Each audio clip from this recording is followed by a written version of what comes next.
মুহুর্মুহু হামলা পাল্টা হামলায় অস্থিতিশীল পুরো মধ্যপ্রাচ্য। রোববার ভোরে ইরানের ইস্ফাহান শহরে তাণ্ডব চালিয়েছে যুক্তরাষ্ট্র ইসরায়েলের যৌথ বাহিনী। মূল টার্গেট ছিল আইআরজিসির সদর দফতর। ইরানের বিরুদ্ধে সবাইকে একজোট হওয়ার আহ্বান জানিয়েছে যুক্তরাষ্ট্র। এদিকে থেমে নেই তেহরানও। সিজিল সহ বিভিন্ন প্রকার ক্ষেপণাস্ত্র দিয়ে শত্রুপক্ষের ওপর হামলার হুঁশিয়ারি দিয়েছে বিপ্লবী গার্ড বাহিনী। হরমুজ প্রণালীতে যুক্তরাষ্ট্রের উপস্থিতি নিয়ে জানিয়েছে আপত্তিও।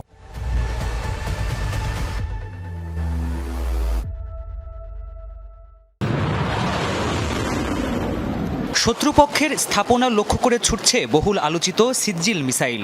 যুক্তরাষ্ট্র ইসরায়েলের সাথে চলমান যুদ্ধে প্রথমবারের মতো ভয়াবহ এই ক্ষেপণাস্ত্র ব্যবহারের দাবি করেছে ইরানের বিপ্লবী গার্ড বাহিনী আইআরজিসি। মধ্যপ্রাচ্যে মোতায়েন মার্কিন সামরিক স্থাপনা আর ইসরায়েলের ভূখণ্ড লক্ষ্য করে ৫৪তম ধাপের হামলা শুরুর ঘোষণা দিয়েছে ইরান। এ দফার হামলায় সিজিল মিসাইলের পাশাপাশি খাইবার শেকান, কদর এবং এমাদ ক্ষেপণাস্ত্রও ব্যবহারের ঘোষণা দিয়েছে তারা। ইসরায়েলের রাজধানী তেল আবিবে হামলার পাশাপাশি সংযুক্ত আরব আমিরাতেও আঘাত করেছে ইরানের ছোড়া ড্রোন। হরমুজ প্রণালীতে যুক্তরাষ্ট্রের উপস্থিতি থাকলে প্রণালী বন্ধ রাখার হুঁশিয়ারিও দেওয়া হয়।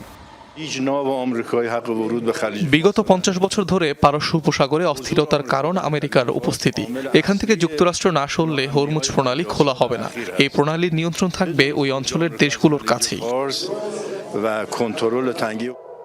এমন পরিস্থিতিতে যুক্তরাষ্ট্রের জ্বালানি সচিব ক্রিস রাইট আশা করছেন আগামী কয়েক সপ্তাহের মধ্যেই শেষ হবে ইরান যুদ্ধ।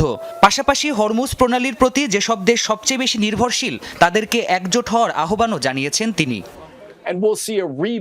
মনে হয় এই সংঘর্ষ অবশ্যই আগামী কয়েক সপ্তাহের মধ্যে শেষ হবে।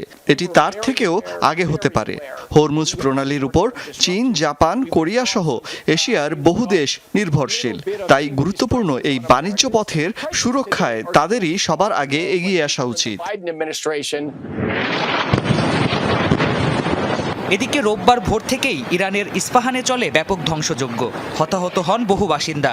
এছাড়াও রাজধানী তেহরান সহ বিভিন্ন স্থানে চলে আগ্রাসন। আল জাজিরার তথ্য মতে চলমান যুদ্ধে ইরানের ২০০-রও বেশি শহরে হামলা চালিয়েছে যুক্তরাষ্ট্র ইসরায়েলের যৌথ বাহিনী। প্রাণপ্রতিম কুণ্ডু, যমুনা নিউজ।